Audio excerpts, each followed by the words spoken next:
અડધા કલાકમાં તો આખા ખેતરમાં ગમે તેટલું મોટું ખેતર હોય ને અડધા કલાક. હા તો મિત્રો આ કપાસ છે. આ કપાસ જોરદાર વળી ગયેલો છે, તો એને આપણે ખાતર આપવાનું છે,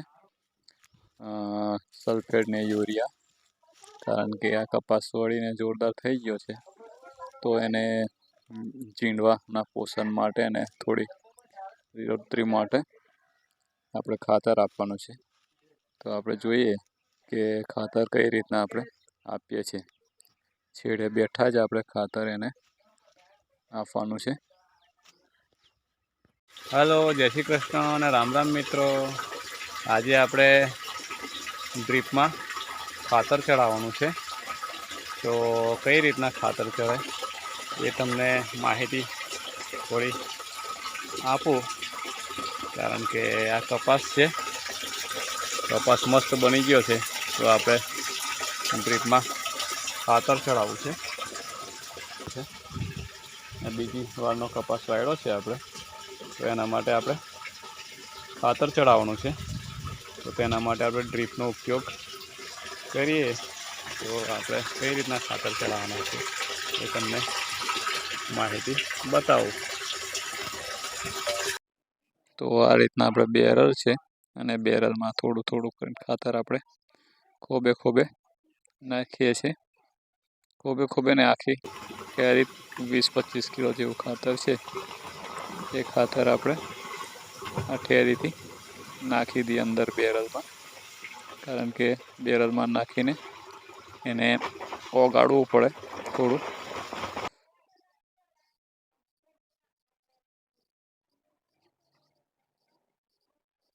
તો આ રીતે બેરલમાં ખાતર આપણે નાખ્યું છે, અને આપણે છેડે બેઠા જ આ ખાતરને ખેતરમાં પહોંચાડવાનું છે. તો આ રીતે અને હવે થોડું એને હલાવી દઈએ. કારણ કે હલાવી નાખીએ તો એ બરાબર ઓગળી જાય. અને આપણે આ હલાવી દીધું છે, એટલે બરાબર એમ પાણીમાં ઓગળીને કમ્પ્લીટ થઈ જાય. તો કન્ટિન્યુ રહો.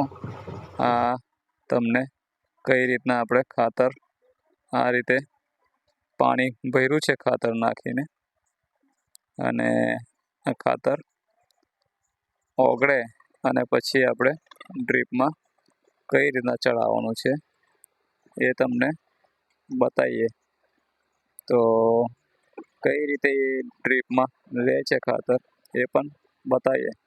કન્ટિન્યુ રહેજો વિલોગમાં.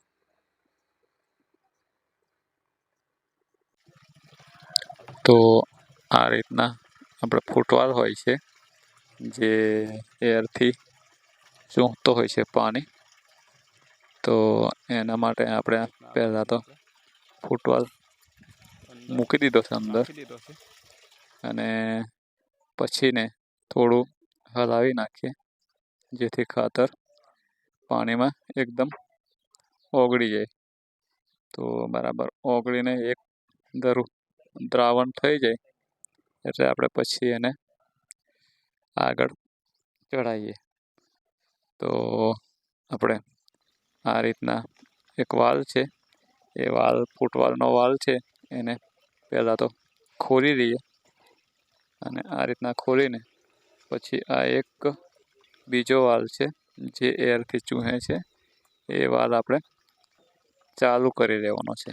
તો આપણે આ ચાલુ કરી દીધો છે વાલ.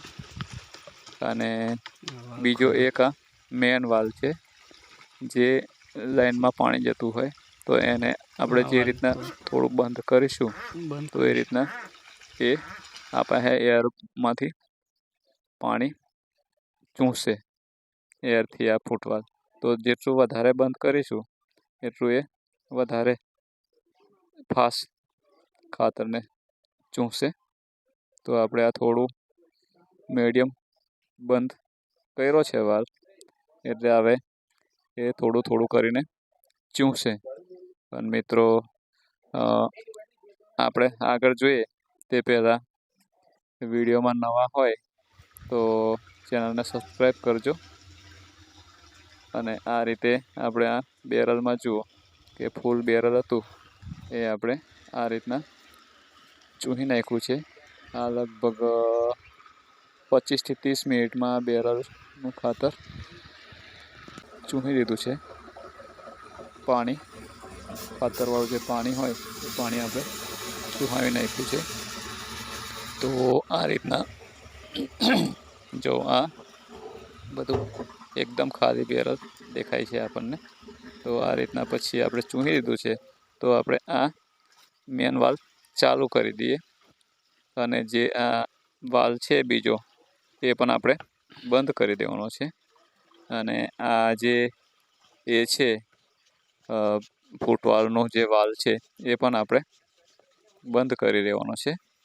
તો આપણે બંધ કરી દીધું અને હવે ફૂટવાલ્વ કાઢી દઈએ બહાર. તો આ રીતે ફૂટવાલ્વ બહાર કાઢીને આપણે આ લટકાવી દીધો છે. તો મિત્રો કોમેન્ટ કરજો કે તમને આ વિડીયો કેવો લાગ્યો અને બીજા મિત્રો સુધી શેર પણ કરજો કે આપણને ડ્રીપ કેટલી કામની છે. કારણ કે આપણે અડધા કલાકમાં જ આખા ખેતરમાં આ ખાતર ફરી વળ્યું છે. આપણે પૂરું કરી દીધું. તો મિત્રો આ વિડીયો સારો લાગે તો એક લાઈક કરજો અને બીજા મિત્રો સુધી શેર કરજો. અને તમને કેવી લાગી આ રીત જે કપાસમાં ખાતર ચડાવવાની એ કોમેન્ટ કરજો. અને જો આ રીતના આ મસ્ત આપણો કપા વળી ગયેલો છે. આ એટલે આપણે આ ખાતર ચડાવીએ છીએ. અને બીજું તો કે ખાતર તમારે અડધા કલાકમાં તો આખા ખેતરમાં ગમે તેટલું મોટું ખેતર હોય ને અડધા કલાકમાં તમારા આખા ખેતરમાં 15-20 મિનિટ અડધા કલાકમાં એ ખાતર આખા ખેતરમાં ફરી વળે છે. તો આ ડ્રીપ હોય તો આટલી મહેનત ઓછી પડે છે. મિત્રો પ્યારથી એક કોમેન્ટ કરજો અને એક લાઈક તો કરજો જ વિડીયોમાં. કારણ કે આ વિડીયો તમને કેવો લાગ્યો અને કેટલાને પસંદ આવ્યો એ આપણને ખબર પડે. તો બીજા આવા વિડીયોનું બનાવવાનું આપણને માર્ગદર્શન મળતું રહે. તેના માટે આપણા વિડીયોને એક કરીને ચેનલને સબસ્ક્રાઈબ કરજો અને બીજા મિત્રો સુધી શેર કરજો અને આપણી ચેનલમાં સબસ્ક્રાઈબ કરજો નવા હોય તો મળશું બીજા વિલોગમાં. ત્યાં સુધી બધા મિત્રોને જય શ્રી કૃષ્ણ અને રામ રામ.